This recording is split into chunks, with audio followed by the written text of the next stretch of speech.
Good morning दोस्तों। स्वागत है आप सभी का एमपीपीएससी लाइव टारगेट बैच में। इस बैच में हमने यूनिट 6 को स्टार्ट किया है और पूरे अपडेटेड डाटा के साथ, पूरे अपडेटेड आंकड़ों के साथ इस यूनिट को अब हम पढ़ रहे हैं। मैं आशा कर रहा हूं कि हमने जो 5-6 क्लासेस ली हैं वो आप सभी को समझ में आई होगी। कल हमने एक टॉपिक मध्य प्रदेश की जनसंख्या और मानवीय संसाधन का वितरण या मानवीय संसाधन का विकास, जिसके 3 आयाम हैं, शिक्षा, स्वास्थ्य और कौशल, उसे पढ़ना शुरू किया था, जिसमें से शिक्षा हमने 2 अलग अलग चैप्टर्स में पढ़ ली। गुड मॉर्निंग सभी को फिर से। अगर मेरी वॉइस और वीडियो क्वालिटी क्लियर है तो आप लोग मुझे कमेंट करके बताएं ताकि हम आगे बढ़ सकें। क्या वीडियो क्वालिटी और वॉइस क्लियर है?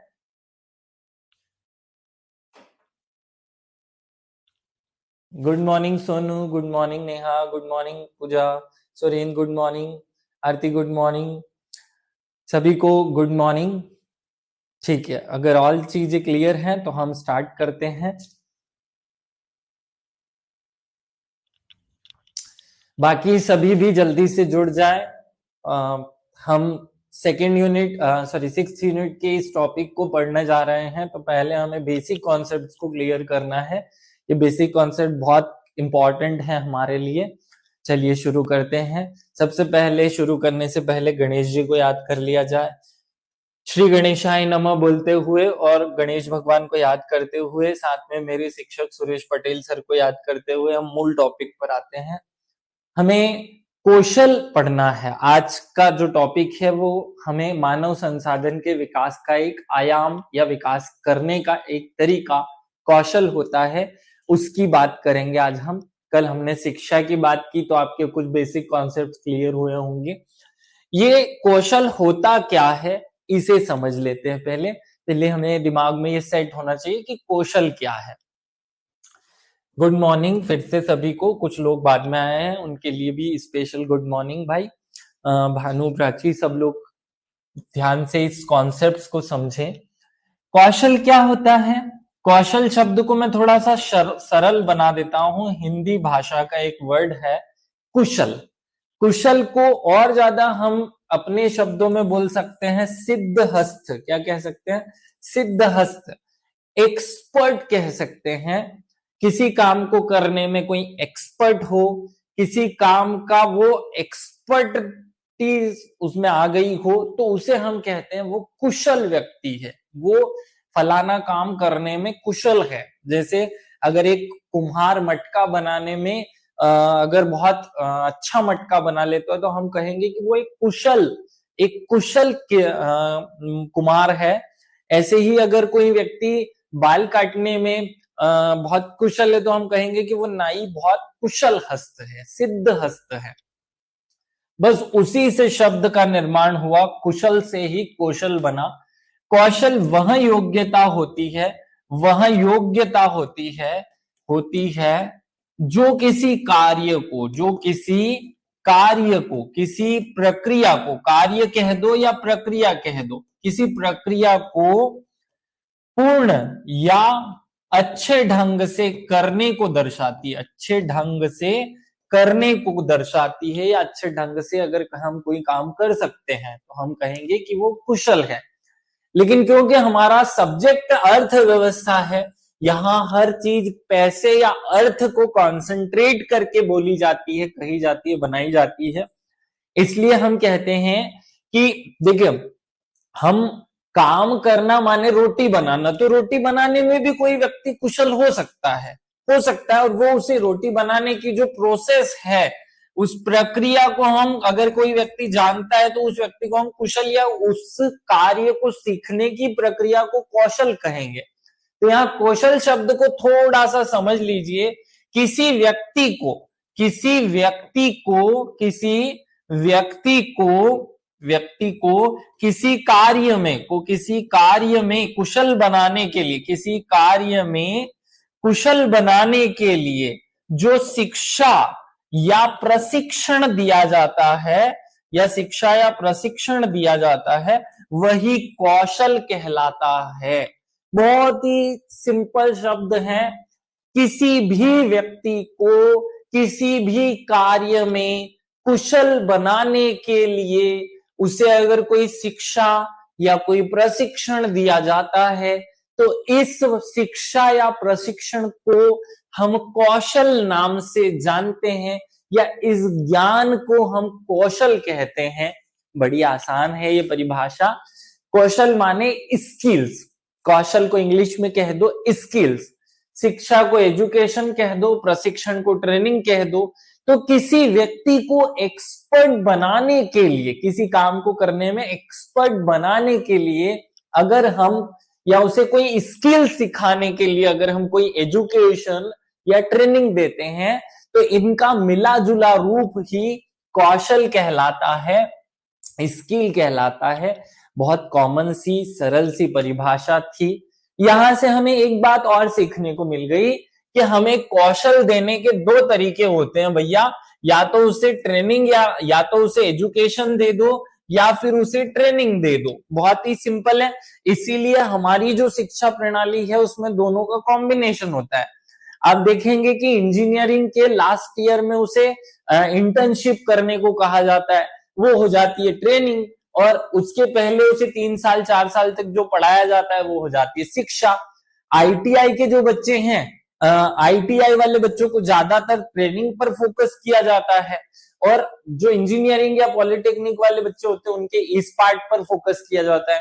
डॉक्टरों में भी आपने देखा होगा, हर एक स्ट्रीम में आपने, वकीलों में देखा होगा, सब जगह ये दोनों जरूरी है, तब जाकर व्यक्ति को प्राप्त होता है कौशल। अब हमारे देश में जितने ज्यादा लोगों के पास ये कौशल रहेगा उतनी जल्दी हमारा देश विश्व गुरु बन जाएगा। तो विश्व गुरु बनने के लिए क्या आवश्यक है कि वहां का हर व्यक्ति कुशल हो, किसी न किसी काम को करने में एक्सपर्ट हो, उनके अंदर स्किल्स हो। तो जितनी ज्यादा स्किल उतनी ज्यादा पैसा, या उतनी ज्यादा आपकी वैल्यू। जैसे हम बात करें, इसको इस लहजे में समझें कि एक व्यक्ति है जिसे कुछ नहीं आता, तो इसे कितने रुपए की नौकरी मिल सकती है? 8,000 10,000 चौकीदार के रूप में, या गार्ड या प्यून के रूप में ये काम करेगा। अगर इस व्यक्ति को कंप्यूटर टाइपिंग या कंप्यूटर का कुछ छोटा मोटा सा भी काम आता है तो इसे थोड़ी सी ज्यादा सैलरी मिलेगी, 12-15 हजार मिल जाएगा। ये अगर फोटोशॉप, कोरल ड्रॉ और ऐसी किसी कंटेंट को चलाने में और एक्सपर्ट है तो उसे 15-20 हजार मिल जाएगा। सॉफ्टवेयर बनाने में एक्सपर्ट है तो उसे और ज्यादा पैसा मिलेगा। सॉफ्टवेयर डेवलपमेंट, चेकिंग, ये वो सब दुनिया भर की चीजें जानता है तो और ज्यादा पैसा मिलेगा। तो ये जो पैसा मिलने का जो डिसीजन है कैसे मिलता है, ये डिपेंड करता है उस व्यक्ति के कौशल पर। किस पर? कौशल पर। तो कौशल कैसे आता है?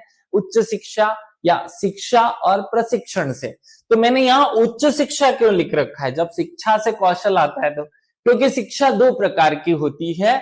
हमने कल समझा हुआ है कि शिक्षा के दो फॉर्मेट होते हैं, एक होती है प्राथमिक शिक्षा और एक होती है उच्च शिक्षा। प्राथमिक शिक्षा मानव में मानवीय गुणों का विकास करती है, जबकि उच्च शिक्षा मानव में कौशल का विकास करती है। शायद ये कहानी आपके दिमाग में या बेसिक कॉन्सेप्ट आपके दिमाग में क्लियर हो रहे होंगे। आज हम क्योंकि कौशल पढ़ रहे हैं तो कौशल में हम ये दो चीजें पढ़ेंगे, अर्थात मध्य प्रदेश के एमपीपीएससी के सिलेबस में या 6ठी यूनिट के सिलेबस में जो कौशल या मानव संसाधन के विकास के रूप में जो कौशल हमें बोला गया है, कैसे होता है मानव संसाधन का विकास, कल हमने समझ लिया था कि किसी भी मानव को जब संसाधन के रूप में हम बना देते हैं या संसाधन की शक्तियां, क्षमताएं उसे दे देते हैं तो वो व्यक्ति कुशल संसाधन बन जाता है। मतलब जब वो व्यक्ति मूल्यवर्धन करना शुरू कर देता है, मूल्यवर्धन। और मूल्यवर्धन होता कैसे है? मूल्यवर्धन होता है कौशल के सीख लेने से। किससे? क्या? किस चीज से? कौशल के सीख लेने से। अब आपके बेसिक फंडे थोड़े थोड़े क्लियर होंगे। अब हम इसके डाटाज या कंटेंट्स को पढ़ना शुरू करते हैं। पहले हम उच्च शिक्षा की बातें करेंगे और फिर हम कौशल, या फिर पहले हम तकनीकी शिक्षा और फिर हम कौशल की बातों पर आएंगे। उच्च शिक्षा क्या होती है, हमें ये कॉन्सेप्ट क्लियर है। अब यहाँ से फैक्चुअल बातें शुरू होती हैं जो एग्जामिनर टारगेट करता है। मैं उन्हीं बातों को आपके सामने रख रहा हूं। आत्मनिर्भर मध्य प्रदेश रोड मैप 2023 में उच्च शिक्षा प्रणाली को मजबूत करने के लिए मध्य प्रदेश नॉलेज कॉरपोरेशन की स्थापना का प्रावधान किया गया। पीएससी का पहला प्रश्न बनता है कि नॉलेज कॉरपोरेशन की स्थापना क्यों की गई? आत्मनिर्भर रोड मैप के तहत की गई। कब की गई? 2023 में की गई। 2020-21 के अखिल भारतीय उच्च शिक्षा सर्वेक्षण रिपोर्ट के अनुसार मध्य प्रदेश में प्रति व्यक्ति 29 प्रति लाख मतलब 1 लाख बच्चों पर 29 जो है हमारे पास कॉलेज उपलब्ध है, 29 कॉलेज हमारे पास अवेलेबल है तथा इस विषय में मध्य प्रदेश 6वें स्थान पर है। ये पॉइंट भी याद रखना। छात्र नामांकन के आधार पर मध्य प्रदेश देश में 6वें स्थान पर है, अर्थात प्रति कॉलेज हमारे यहाँ 666 औसत छात्र है या एक कॉलेज में 666 छात्र पढ़ते हैं, जो कि राष्ट्रीय औसत 646 से अधिक है। याद रखिएगा, कुछ बहुत बेसिक से आंकड़े थे, पुराने आंकड़े ही थे, थोड़ा सा उसमें से डेवलपमेंट था। अब यहाँ जो अब जो बता रहा हूं वो पूरी तरह न्यू है, क्योंकि सब चीजें न्यू आ चुकी है। ये सब पूरे आंकड़े अपडेट हो चुके हैं, क्योंकि पुराने वाले देखिए यहाँ स्लाइड में मैंने ये 24 हटाया नहीं था, क्योंकि पुराने का कुछ हिस्सा ही था, एक लाइन नहीं जोड़ी थी केवल। यहाँ पूरी स्लाइड ही नहीं है, क्योंकि सब कुछ नया जोड़ दिया। ध्यान से सुनना, उच्च शिक्षा में मध्य कौन देता है उच्च शिक्षा? तो या तो कॉलेज देता है या यूनिवर्सिटी देती है। तो पहले हम यूनिवर्सिटी की बात करेंगे, फिर हम कॉलेज की बात करेंगे। मध्य प्रदेश में कुल 84 विश्वविद्यालय हैं। कितने?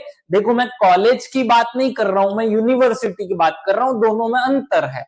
यूनिवर्सिटी माने विश्वविद्यालय, कॉलेज माने महाविद्यालय, तो दोनों डिफरेंस याद रखना। इन 84 में 23 तो हमारे पास राज्य के सार्वजनिक यूनिवर्सिटीज हैं, मतलब गवर्नमेंट यूनिवर्सिटीज की संख्या 23 है। 47 हमारे पास निजी विश्वविद्यालय या निजी यूनिवर्सिटी है। 10 हमारे पास राष्ट्रीय महत्व के संस्थान हैं। राष्ट्रीय महत्व के संस्थान क्या होते हैं वो आगे बात करेंगे। अभी केवल ये रट्टा मार लो कि भाई हमारे पास सरकारी यूनिवर्सिटी 23 है। कैसे याद करोगे? देखो, हमारे पास 2-3 बस सरकारी यूनिवर्सिटी है, इसको ऐसे बोलो तो याद हो जाएगा। सरकारी यूनिवर्सिटी कितनी है हमारे पास? 2-3, तो मतलब 23। हमारे पास 4-7 मतलब 4-6 होनी चाहिए, तो 4-7 हो गया। 4-7 निजी है जो है वो यूनिवर्सिटीज है। राष्ट्रीय महत्व के संस्थान क्या कितने हैं? 10। 2 केंद्रीय विश्वविद्यालय हैं, एक मुक्त विश्वविद्यालय है और एक डीम्ड विश्वविद्यालय है। ऐसे अगर टोटल का नंबरिंग जोड़ा जाए तो यहाँ सम ऑफ आएगा 84, अर्थात मध्य प्रदेश में 84 यूनिवर्सिटीज हैं। मैं यूनिवर्सिटी की बात कर रहा हूँ, कॉलेज की बात अगली स्लाइड में होगी। ये रट लिया होगा आप लोगों ने। आगे बढ़ते हैं। उच्च शिक्षा में विभाग के अंतर्गत महाविद्यालय। अब देखो यहाँ लिखा है महाविद्यालय, यहाँ लिखा था विश्वविद्यालय, दोनों में डिफरेंस है। वहां में यूनिवर्सिटी की बात कर रहा था, अब हम कॉलेज की बात करेंगे। तो मध्य प्रदेश में टोटल सरकारी और निजी जो कॉलेजेस हैं उनका कंपैरिजन कर लेते हैं, कितने कितने हैं। 5 सालों का आंकड़ा है, 2019-22 से 19-20 से लेकर 23-24 तक। हमें केवल ये लास्ट वाला 2023-24 का आंकड़ा याद रखना है कि मध्य प्रदेश में टोटल कॉलेजेस की संख्या इस साल कितनी है? 1373। कितनी है? 1373। ये नॉर्मल शिक्षा के हैं, इसमें और चीजें एड ऑन हो जाएंगी। तो पिछला वाला मैंने 2600 पढ़ाया था पिछले साल, लेकिन यहाँ मैं बांट करके बता रहा हूं, क्योंकि हमने अभी केवल कॉलेजेस की बात करनी है, फिर टेक्निकल एजुकेशन के इंस्टीट्यूट आएंगे, फिर कौशल वाले इंस्टीट्यूट आएंगे, तो वो अलग है। टोटल हमारे यहाँ कॉलेज है 1373, जो पिछले साल 1330 से कुछ बढ़ गए हैं। तो पहले 1330 थे हमारे यहाँ 2022-23 में, जिनकी संख्या में वृद्धि होकर के 43 नए जुड़ गए। 43 नए कॉलेज हमने एड ऑन कर दिए। हमारे यहाँ जो यूजी की सीट्स है कितनी अवेलेबल है? वो 76,000 है, सॉरी 7,63,000 है। और पीजी की सीट्स हैं 2 लाख के आसपास, 2,28,000। तो यह आंकड़ा भले ही से मत रटो, ये पूरा रटना पड़ेगा कि आज मध्य प्रदेश में कितने कॉलेज हमारे पास हैं। 1373 याद रहेगा। आगे आप चाहो तो इन आंकड़ों को रट सकते हो, नहीं अगर याद होता है तो कोई दिक्कत नहीं है, इतना खूब आंकड़ा हमारी पीएससी नहीं पूछती, लेकिन बस यहाँ कंपैरिजन याद रखना कि 2019-20 में जब 1216 कॉलेज हमारे देश में थे, जिनकी संख्या 2020 में 1700 हो गई थी, और फिर उसके बाद हम कम होते जा रहे हैं, हमारे कॉलेजेस की मान्यताएं कम हो गई, मतलब पिछले कुछ सालों में अप एंड डाउन बहुत हो रहा है। देखो यार, कोविड की वजह से बहुत सारे कॉलेज नए खुल गए थे, फिर बाद में जब उनका वेरिफिकेशन हुआ तो बहुत सारे बंद हो गए, फिर नए खुले, और अब धीरे धीरे हमने 3 सालों में तरक्की ही की है, मतलब वृद्धि ही दिखाई दे रही है। ये आंकड़ा अपने अपने दिमाग में अच्छे से आप लोग सेट कर लें, ये अपने दिमाग में याद रखने वाले आंकड़ों में से केवल ये एक लाइन है, बाकी का डाटा आप याद नहीं भी रखेंगे तो चलेगा। और आगे बढ़ते हैं, अब हम कुछ योजनाएं पढ़ेंगे जो मध्य प्रदेश शासन की है, और वो या मध्य प्रदेश ने हमारी उच्च शिक्षा को बढ़ाने के लिए बनाई है। गांव की बेटी योजना, गांव की कितनी बेटी होती है? 5 बेटी होती है भैया, गांव में कितनी बेटी होती है? 5। तो इससे ये याद हो जाएगा कि गांव की बेटी योजना कब शुरू हुई? 2005 में। अब इसका अपडेटेड आंकड़ा देख लेते हैं। इसके अंतर्गत ग्रामीण क्षेत्र की प्रतिभावान छात्राओं को उच्च शिक्षा हेतु आर्थिक सहायता दी जाती है। 2022-23 में 1,37,500 छात्राओं को इसका लाभ दिया गया। बहुत कॉमन सी बात थी।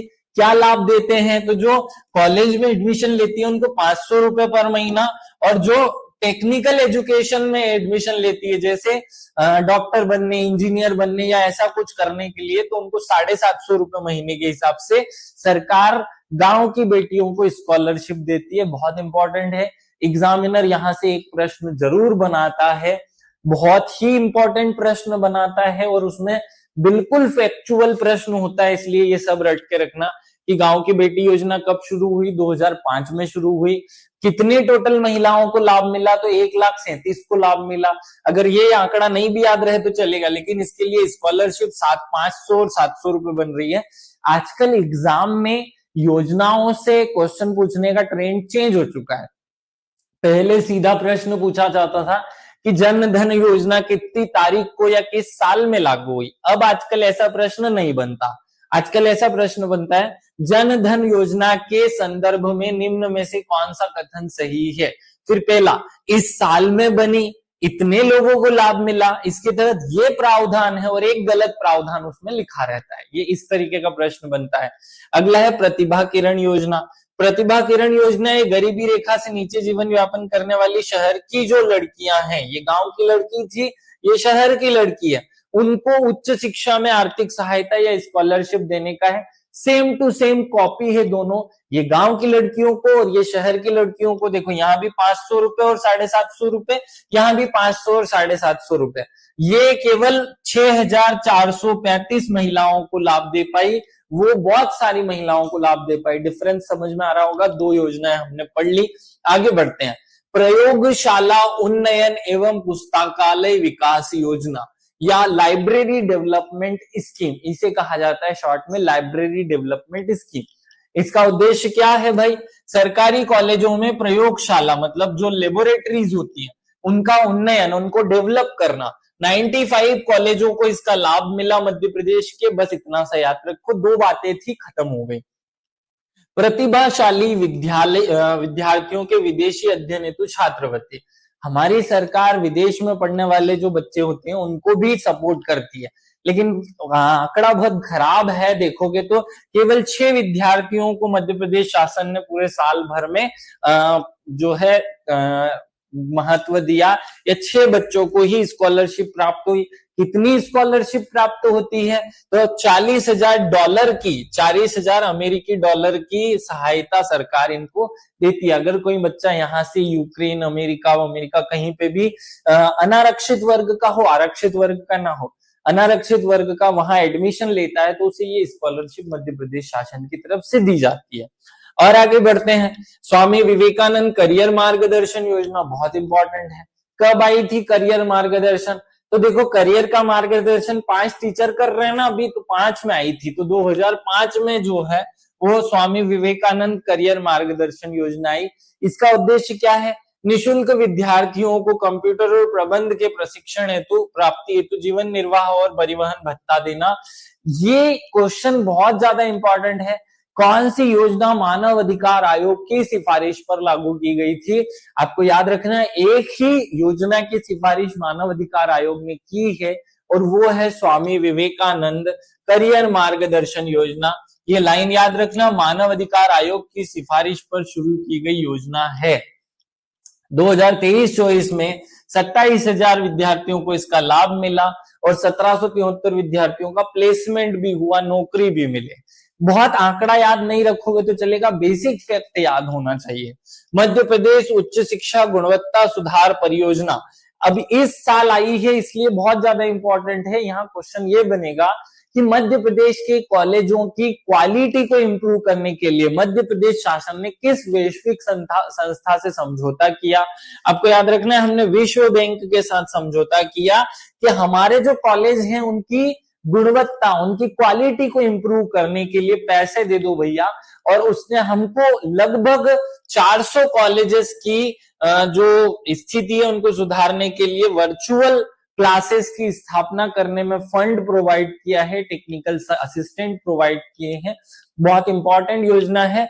यहां से प्रश्न क्या बनेगा ये भी बता दिया मैंने आपको। आगे बढ़ते हैं, नेक्स्ट पॉइंट पे चलो। रूसा, रूसा आपको याद होना चाहिए। रूसा का फुल फॉर्म है राष्ट्रीय उच्च शिक्षा अभियान। 2013 में आया था ये रूसा। देखो, रूसा को बोल दो रूठा। किससे रूठा? तेरे से रूठा, है ना। तो ये देखो तेरा लिखा हुआ है ना, तो तेरे से रूठा, तेरे से रूठा, रूठा मतलब रूसा।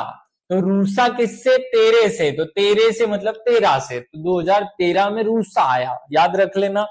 भारत सरकार की एक योजना है, इसका उद्देश्य उच्च शिक्षा में पहुंच बढ़ाना, गुणवत्ता बढ़ाना, और ये यूनिसेफ की मदद से, यूनिसेफ की मदद से चलाई जा रही है। किसकी मदद से?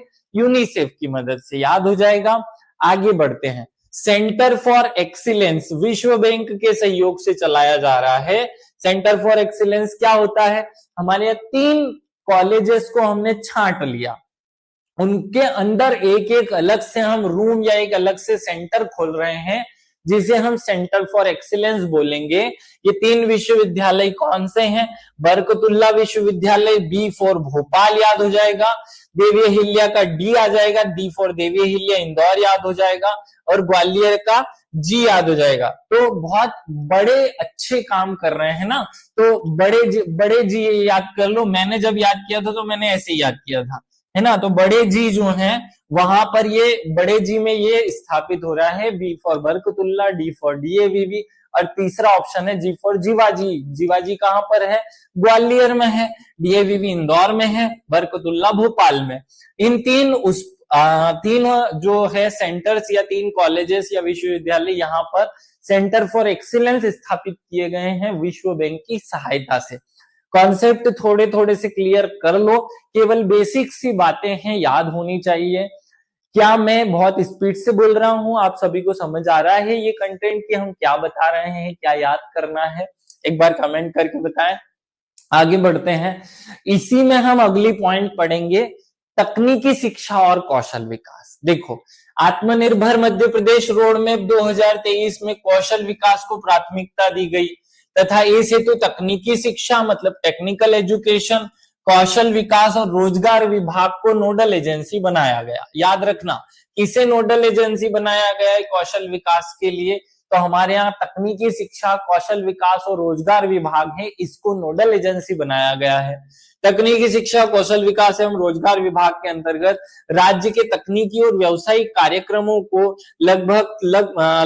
में उपलब्ध 2,14,658 प्रवेश क्षमता के विरुद्ध, मतलब इतने लोगों को एडमिशन देने की कैपेसिटी थी, लेकिन हमने केवल 1.5 लाख बच्चों को ऑनलाइन प्रवेश दिया और उनकी काउंसलिंग करके उनके कौशल का विकास करने का काम किया। ये भले याद नहीं रखोगे तो चलेगा, लेकिन ये याद रखना कि हमारे पास कैपेसिटी बिठाने की खूब है, लेकिन हम उनमें से कम को बिठा रहे हैं। सर आ रहा है समझ, ठीक है पूजा। आगे बढ़ते हैं, अब तकनीकी शिक्षण संस्थानों की हमारे यहाँ संख्या कितनी है और उनमें कमी हो रही है, वृद्धि हो रही है, ये याद कर लेते हैं। देखो, हमें सबसे पहले इंजीनियरिंग या आर्किटेक्ट याद रखना है। तो इंजीनियरिंग के कॉलेज पिछले साल थे 46, 146, 146, जिनमें से एक संख्या कम होकर के 145 बचे हैं।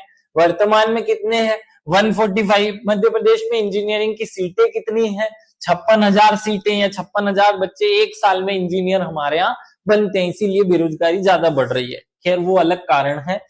MCA करने वाले कॉलेजेस या करवाने वाले कॉलेजेस 44 हैं, तो अब वर्तमान में उनकी संख्या बढ़ करके 49 हो गई है। वैसे एक बात मैं स्पेशली बता दूं कि नेशनल एजुकेशन पॉलिसी के तहत ये कोर्स ही बंद कर दिया गया है, इसे केवल दूसरे फॉर्म में अब लागू किया जाएगा।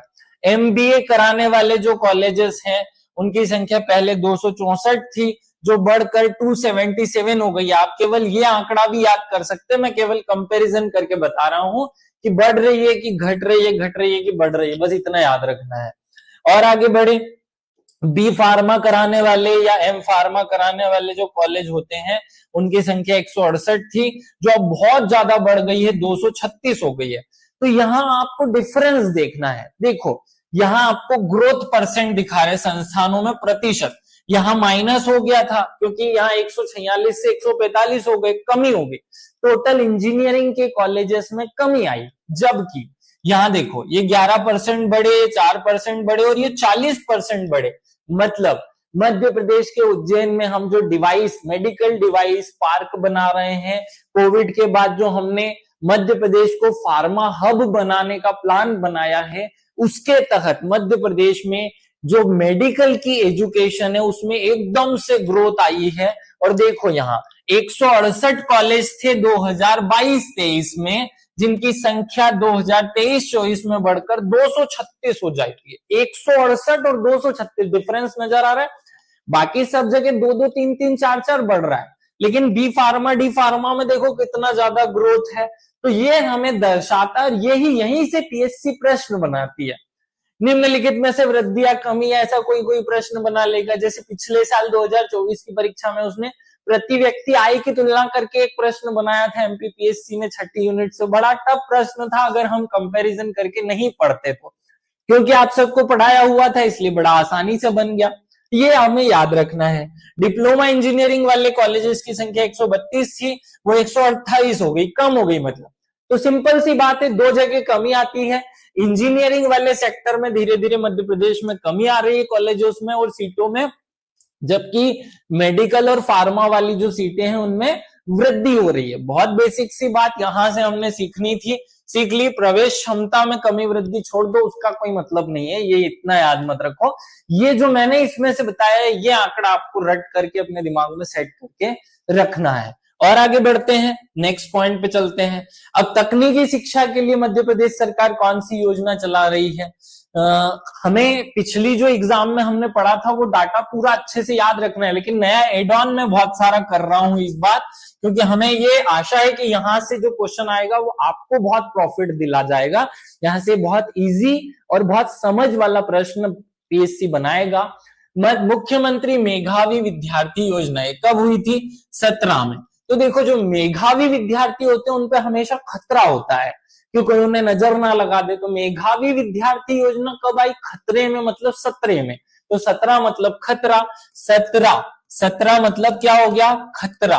तो खतरा जो है ये 2017 में शुरू हुई, मेधावी विद्यार्थी को खतरा है। इससे हमें ये रट आ जाएगा, याद हो जाएगा।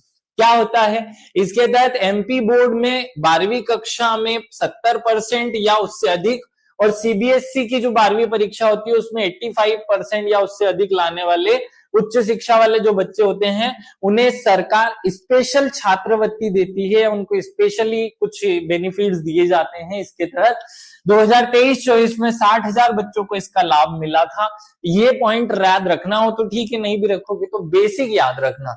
मुख्यमंत्री जन कल्याण योजना शिक्षा प्रोत्साहन योजना है, जन कल्याण शिक्षा प्रोत्साहन योजना। इस योजना की शुरुआत 2018-19 में होती है, और ये जो श्रम विभाग में पंजीकृत श्रमिक होते हैं वो असंगठित श्रमिकों के पुत्र और पुत्रियों को योजना के तहत बहुत सारी चीजों में छात्रवृत्ति या हमारी जो उच्च शिक्षा है, मेडिकल की फील्ड, इंजीनियरिंग की फील्ड में स्कॉलरशिप से पढ़ाई करने के अवसर दिए जाते हैं। दोनों ही योजनाएं बहुत इंपॉर्टेंट है, याद रखनी है आप लोगों को। आगे बढ़ते हैं, कौशल विकास। अब हम अगली जो बात पढ़ रहे हैं वो है कौशल विकास की। तीन चीजें पढ़नी थी, उच्च शिक्षा और कौशल पढ़ना था। उच्च शिक्षा में हमने एक छोटा सा पॉइंट अलग कर लिया, टेक्निकल एजुकेशन अलग से ले लिया और उच्च शिक्षा अलग से पढ़ लिया। भारत में आधी से अधिक आबादी, अब ये केवल कौशल की बात कर रहा हूं मैं, है ना, अब यहां से कौशल की बातें शुरू होती है। भारत में आधी से अधिक आबादी कार्यशील जनसंख्या है। कैसी है? कार्यशील, काम करने वाली जनसंख्या। अब भारत को इसीलिए तो पूरे विश्व में जनसांख्यिकी लाभांश वाला देश कहा जाता है, क्योंकि हमारे यहाँ जो 121 करोड़ जनसंख्या है उसमें युवा वर्ग की आबादी लगभग 63% से भी ज्यादा है। इसलिए हम युवा देश हो गए, और युवा लोग काम ज्यादा कर सकते हैं, और जो देश के लोग काम ज्यादा कर सकते हैं उसके विकास के चांस बहुत ज्यादा होते हैं। बाकी देश, जो चीन सर्वाधिक जनसंख्या वाला देश है, लेकिन वहां बूढ़ों की संख्या ज्यादा है, काम करने वालों की कम, इसलिए वो देश बहुत ग्रो नहीं कर सकता, मतलब आगे भविष्य में कम ग्रो करेगा। हमारे चांस बहुत ज्यादा है। भारत में आधी से अधिक आबादी कार्यशील जनसंख्या है, जो भारत के लिए जनसंख्या की लाभ को दर्शाता है। अब आंकड़ों के माध्यम से इस बात को देख लें। इससे पहले एक छोटा सा पॉइंट, त्रुटि सुधार। कल नेशनल एजुकेशन पॉलिसी लागू करने वाला पहला राज्य मैंने कर्नाटक बता दिया था गलती से, उसे सुधारना है, वो उत्तराखंड हमें याद रखना है। नेशनल एजुकेशन पॉलिसी, राष्ट्रीय शिक्षा नीति लागू करने वाला पहला राज्य उत्तराखंड है। ये फैक्ट थोड़ा सा याद कर लेना, मैंने गलती से कर्नाटक बोला था। चलिए आगे बढ़ते हैं। भारत की आबादी का 50% या उससे ज्यादा हिस्सा 25 साल या उससे ज्यादा उम्र का है। भारत की आबादी का 50% से ज्यादा हिस्सा 25 साल या उससे ज्यादा उम्र का है। इससे हमें या 65% से ज्यादा आबादी 35 साल की है। तो हमारे लिए युवा या कार्यशील जनसंख्या किसे मानी जाती है?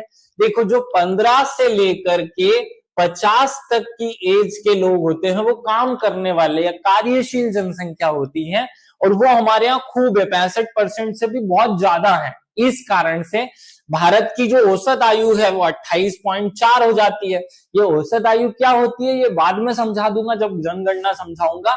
अभी केवल रट लो कि भारत की औसत एज या एवरेज एज जो भारत के लोगों की है वो है 28 साल। जिन लोगों की एवरेज एज जितनी कम होती है उन देशों को उतना ज्यादा फायदा होता है। तो याद रखना 28.4 हमारी औसत एज है। मध्य प्रदेश 5वां सबसे अधिक आबादी वाला राज्य होने के कारण यहाँ 15 से 59 वाली जो आयु के लोग हैं उनकी संख्या भी 59% है। मध्य प्रदेश तो और आगे बढ़ करके काम कर रहा है इसमें। यहाँ 15 से 59 साल के जो लोग हैं उनकी संख्या लगभग 60% है। मतलब मध्य प्रदेश में हर 100 में से 60 लोग काम कर सकते हैं। तो इस आधार पर हमारी जो एवरेज एज है वो और कम होती है, और इससे हम और अच्छे राज्य बनते हैं। हमारी एवरेज एज 23 वर्ष है। जिन लोगों की एवरेज एज जितनी कम होगी वो देश उतना ज्यादा कार्यशील या उतनी ज्यादा तरक्की कर सकता है। ये सारे आंकड़े याद रखना। आगे बढ़ते हैं। अब कौशल विकास क्या होता है ये मैं समझा चुका हूं। कुशल बनाने के लिए जो कुछ किया जाए वो कौशल विकास है। ये पॉइंट समझ में आ गया। अब उसके लिए सरकार ने क्या क्या किया उस पर फोकस करते हैं। पहला, मुख्यमंत्री सीखो कमाओ योजना, इसको MMKSY कहा जाता है शॉर्टकट में। ये 15 जून 2023 को लागू हुई थी। याद रखना 15 जून 2023। सीखो भी और कमाओ भी और खाओ भी। सीखो भी, कमाओ भी, और दो तीन काम कर लो। मतलब सीखो भी, सीख भी लो, कमा भी लो। तो ये 2-3 काम कर लो। मतलब ये कब आई? 2023 में। इससे हमने 23 रट लिया कि ये 2023 में आई थी। अब इसके बारे में मध्य प्रदेश शासन द्वारा औपचारिक शिक्षा प्राप्त युवाओं को, औपचारिक शिक्षा माने स्कूल की शिक्षा प्राप्त युवाओं को पंजीकृत औद्योगिक एवं व्यावसायिक प्रतिष्ठानों में ऑन द जॉब ट्रेनिंग, क्या नाम है? ऑन द जॉब, मतलब जॉब करते करते ट्रेनिंग, कि पैसे भी मिलेंगे और सीख भी ले, दोनों काम एक साथ हो। ऑन द जॉब ट्रेनिंग को हमने OJI कहा है कि सुविधा देने हेतु ये योजना लाई गई। क्या हुआ? मध्य प्रदेश की सरकार को पता चला कि भाई मध्य प्रदेश में बेरोजगारी बढ़ रही है, तो उन्होंने बहुत सारी फैक्ट्रियों से समझौता कर लिया कि यार एक काम करो, तुम्हें हम पैसा देते हैं, हमारे बच्चों को सिखाओ भी और नौकरी भी दो। नौकरी उस बदले में दे दो कि तुम्हारे यहाँ वो काम करेंगे। सिखा इस बदले में दो कि हम तुम्हें स्कॉलरशिप देंगे, बदले में थोड़ा पैसा हम दे देंगे। इस तरीके का एक प्लान बना। इसका लक्ष्य था कि 1 लाख युवाओं को प्रशिक्षित करना। यह देश की सबसे बड़ी व्यापक ऑन द जॉब योजना है, ऑन द जॉब ट्रेनिंग योजना है। इसकी पात्रता 18 से 29 वर्ष। मध्य प्रदेश के स्थानीय निवासी इसकी मूल जो है वो योग्यता में शामिल है। फिर से एक बार रिपीट कर देता हूं, एमपीपीएससी आजकल क्वेश्चन कैसे बना रहा है, 4 ऑप्शन में एक योग्यता डाल देता है, एक में उसके लाभ मिलने वाला डाल देता है, एक में उसकी शुरू होने की तारीख डाल देता है। इसलिए ये बहुत इंपॉर्टेंट हो गया है। यह योजना में चयनित युवा को छात्र प्रशिक्षणार्थी कहा जाता है। ये क्वेश्चन भी बहुत इंपॉर्टेंट है। छात्र प्रशिक्षणार्थी शब्द का मतलब क्या होता है? तो जो व्यक्ति सीखो कमाओ योजना का लाभ लेकर के सरकार से भी पैसा मिले, फैक्ट्री से भी पैसा मिले और ट्रेनिंग भी हो, ऐसे काम में शामिल हो जाए, उसे छात्र प्रशिक्षणार्थी कहा जाता है। नया नाम है, नई योजना है, 2023 की ही है। सरकार ने खूब प्रचार किया, इसलिए ये बहुत अच्छे से याद रख लेना। आगे बढ़ते हैं। अगली एक योजना है राष्ट्रीय शिक्षुता प्रोत्साहन योजना। क्या नाम है? सीखने वाले को प्रोत्साहन देने, प्रमोशन देने की, अर्थात नेशनल अप्रेंटिसशिप प्रमोशन प्लान या स्कीम। इसको हम एनएपीएस कहेंगे शॉर्टकट में। यह केंद्र सरकार की योजना है, मध्य प्रदेश सरकार की नहीं है। कब शुरू हुई? 31 मार्च 2022 को पूर्ण हो चुकी है। एनएपीएस 2 लाया गया उसके बाद में। 1 जुलाई 2023 से केंद्र शासन के अंशदान से ये योजना फिर से शुरू हुई और अब मध्य प्रदेश में फिर से इसके तहत ट्रेनिंग दिया जाना शुरू हो गया है। आंकड़े याद मत रखना, केवल ऊपर ऊपर की आंकड़ा मैं बोल भी नहीं रहा हूं, इसलिए केवल ये याद रख लो, शिक्षुता प्रशिक्षण योजना अप्रेंटिसशिप प्रमोशन स्कीम जो है वो उसका दूसरा पार्ट आ चुका है। उसकी तारीख याद रख लो, वो है 1 जुलाई 2023। पहला वाला तो चालू होके खत्म भी हो गया, तो उसको भले याद मत रखो। आगे बढ़ जाते हैं। प्रधानमंत्री नेशनल अप्रेंटिसशिप मेला, ये एक नया कॉन्सेप्ट लाया गया है, तो ये भी हमारे लिए इंपॉर्टेंट है। क्या कहता है ये मेला? देखो, इसे कहेंगे पीएम नाम। क्या कहेंगे? NAM, याद रख लेना। पीएम नाम क्या है? तो जो मेला लगाया जाता है ना, प्रधानमंत्री नेशनल अप्रेंटिसशिप मेला, ये क्या है भैया? जुलाई 2022 से प्रत्येक माह, हर महीने प्रदेश के विभिन्न जिलों में ये एक मेला लगाया जाता है, जिसमें जो ट्रेनिंग करने वाले हैं उन लोगों को ट्रेनिंग देने और ट्रेनिंग के लिए इंस्टीट्यूशंस को मिलाने का काम किया जाता है। अब तक 17 मेले लगाए जा चुके हैं, जिसमें लाखों मतलब हजारों बच्चों को लाभ दिया जा चुका है। वो संख्या वंख्या भले ही मत याद रखो, लेकिन ये क्या है, ये कॉन्सेप्ट ये याद रख लो, कब आया और क्या काम कर रहा है ये याद रख लो। क्लियर हो गया होगा। अगला, प्रधानमंत्री ने इस स्कीम का बहुत प्रमोशन किया, प्रधानमंत्री विश्वकर्मा योजना। और ये प्रमोशन करने के पीछे रीजन भी ये था कि मोदी जी के बर्थडे के दिन लॉन्च की गई थी। कब होता है मोदी जी का बर्थडे? तो जो खतरों के खिलाड़ी होते हैं उसका बर्थडे 17 को होगा, खतरा पे होगा। तो 17 सितंबर 2023 को मोदी जी के बर्थडे पर प्रधानमंत्री विश्वकर्मा योजना लाई गई। प्रारंभ सितंबर 2023 में केंद्र सरकार ने की।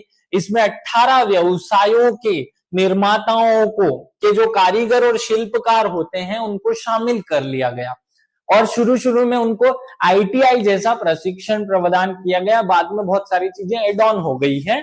आपको बस इतना याद रखना है कि प्रधानमंत्री विश्वकर्मा जी योजना कब आई थी? तो विश्वकर्मा तो खुद मोदी जी हो गए, क्योंकि वो भारत का निर्माण कर रहे हैं ना, भारत को नया बनाने में लगे हुए हैं। तो विश्वकर्मा मोदी जी हैं, तो मोदी जी के बर्थडे पर ये योजना आई। रट्टा मारने में आसान हो गया। इसके तहत 18 व्यवसायों के जो अलग अलग कारीगर और शिल्पकार होते हैं उनका चयन करके उनको ट्रेनिंग देने का काम किया जाता है। और आगे बढ़ते हैं। आईटीआई ग्रेडिंग प्रकोष्ठ।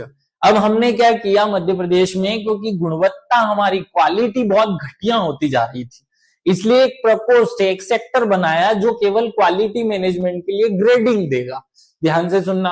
प्रशिक्षण महानिर्देशालय भारत सरकार के द्वारा अकादमी वर्ष 2023-24 हेतु जारी ड्राफ्ट ग्रेडिंग स्कोर में मध्य प्रदेश के आईटीआई द्वारा ग्रेडिंग स्कोर प्रस्तुत है।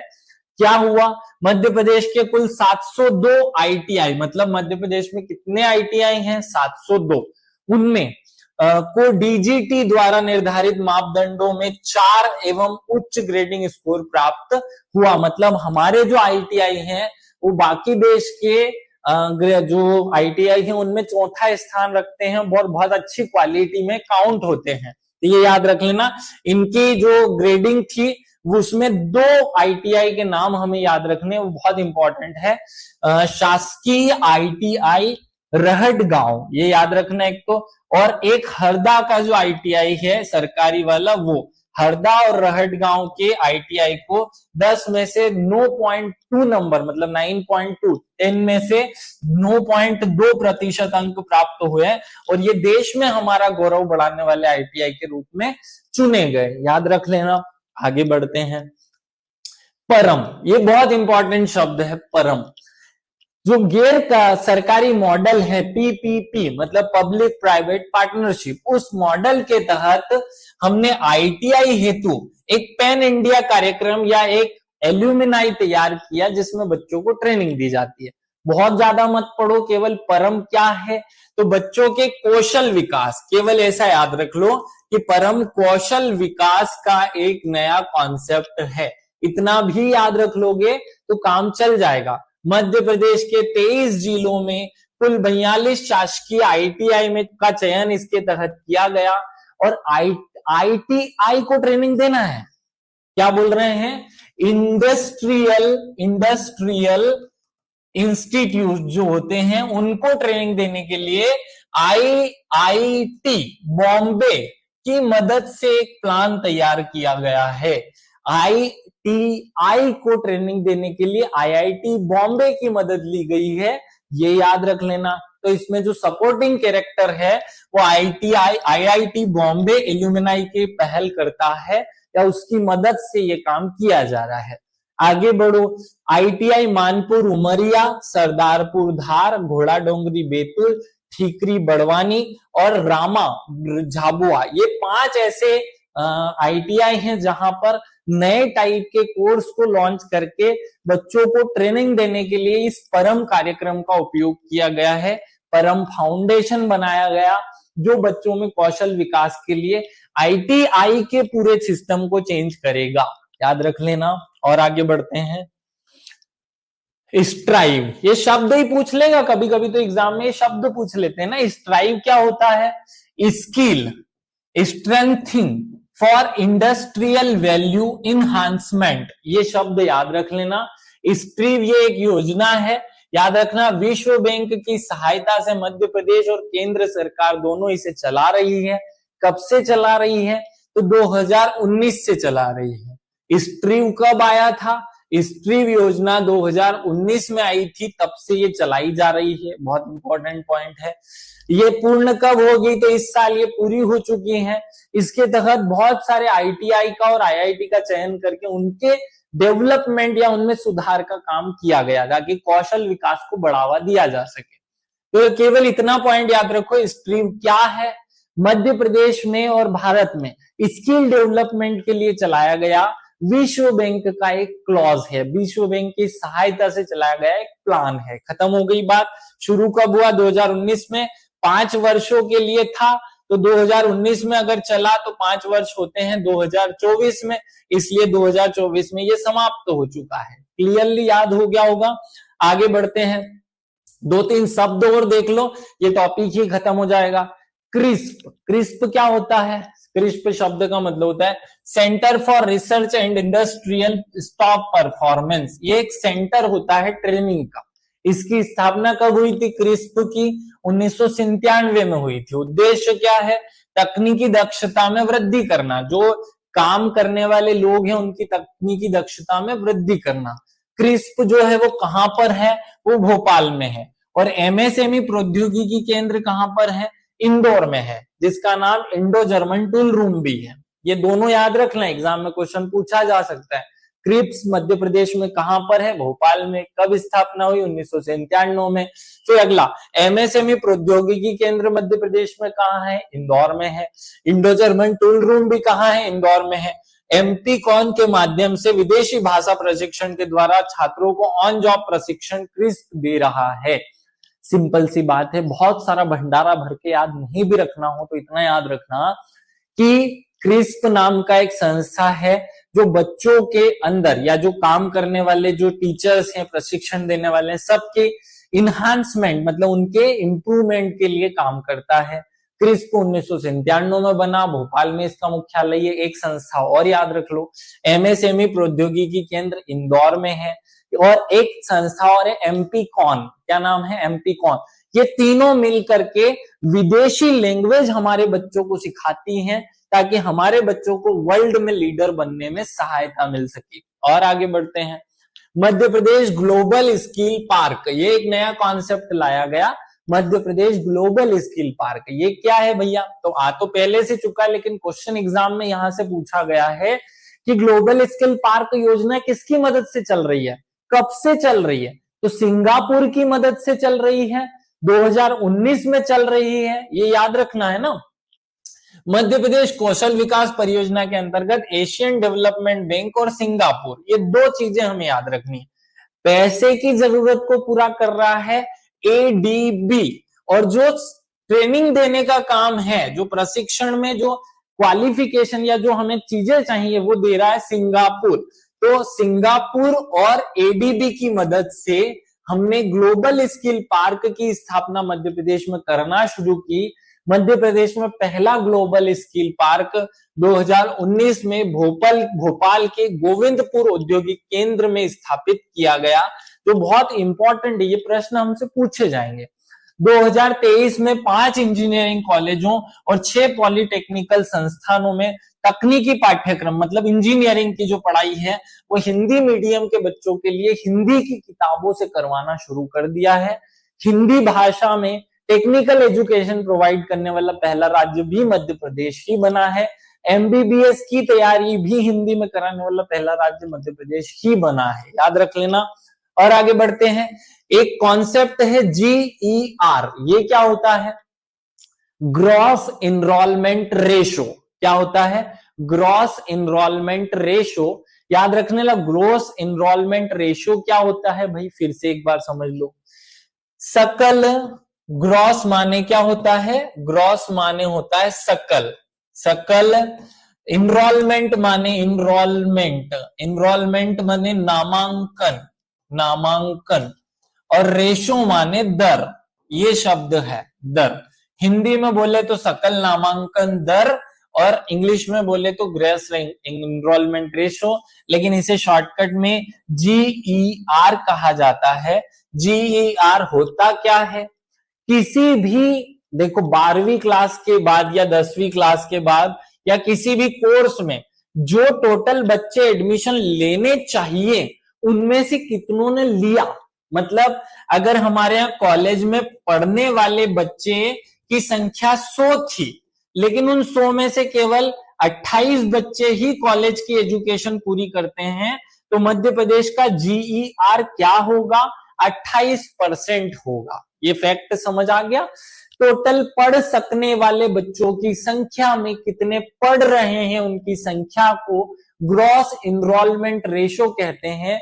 मतलब हमारे यहाँ क्या होता है? बाल विवाह, गरीबी और बेरोजगारी के कारण बहुत सारे बच्चे हायर एजुकेशन मिल लेते ही नहीं है। तो टोटल कितने प्रतिशत बच्चे हायर एजुकेशन लेते हैं, उस रेशो को कहा जाएगा GER। ये समझ में आ गया कॉन्सेप्ट?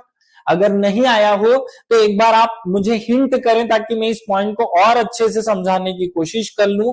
थोड़ा सा इस बात पर विशेष फोकस कर लेना भाई कि GER बहुत आंकड़ा इंपॉर्टेंट होता है, हमसे क्वेश्चन पूछा जा सकता है। वंदना ने मैसेज कर लिया कि जी सर एक बार और समझा दीजिए। चलो बहुत ध्यान से इस GER को समझो। GER क्या होता है? हमारे मध्य प्रदेश में बहुत सारे बच्चे हैं, जैसे आप हो।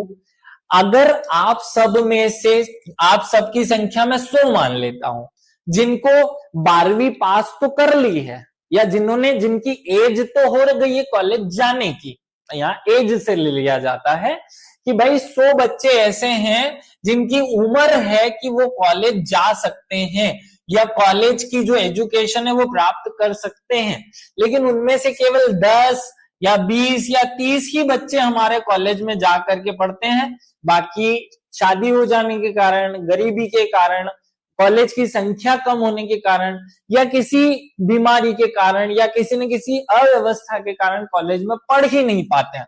तो जितने बच्चे पढ़ते हैं, जितने बच्चे पढ़ लेते हैं, उनकी संख्या को हम कहते हैं GER। क्या कहते हैं? GER। मतलब इससे ये पता चलता है कि इस राज्य के कितने लोग हायर एजुकेशन लेते हैं, इस स्टेट के या इस देश के कितने लोगों ने हायर एजुकेशन ली। अब फिर से आ जाओ, हो गया होगा समझ में। देखो 2021 ये जो पुराना आंकड़ा था, वहां पर हमारा मध्य प्रदेश का GER था 27.1। इसका मतलब है कि मध्य प्रदेश के टोटल बच्चों में से केवल 27 बच्चे, हर 100 में से 27, हर 100 में से 27 मतलब टोटल 27% बच्चे जो हैं वो हायर एजुकेशन प्राप्त करते थे। जबकि भारत में जो टोटल है वो 27.3%, जो कि मध्य प्रदेश से ज्यादा था। अब हम 2000 अगला वाला इस साल का आंकड़ा देखो, 2021-22 का, भारत में उच्च शिक्षा का सकल नामांकन अनुपात GER 28.4 हो गया है। तो जो 27.3 था, जो 27.3 था, अगर अब वो 28.4 हो गया है, इसका मतलब 1.1% की वृद्धि हो गई है। क्लियर है? अर्थात 2020-21 की से 1.1% की वृद्धि हुई। मध्य प्रदेश का जो आंकड़ा 27.1 था, अब वो 28.9 हो गया है। इसका मतलब क्या है?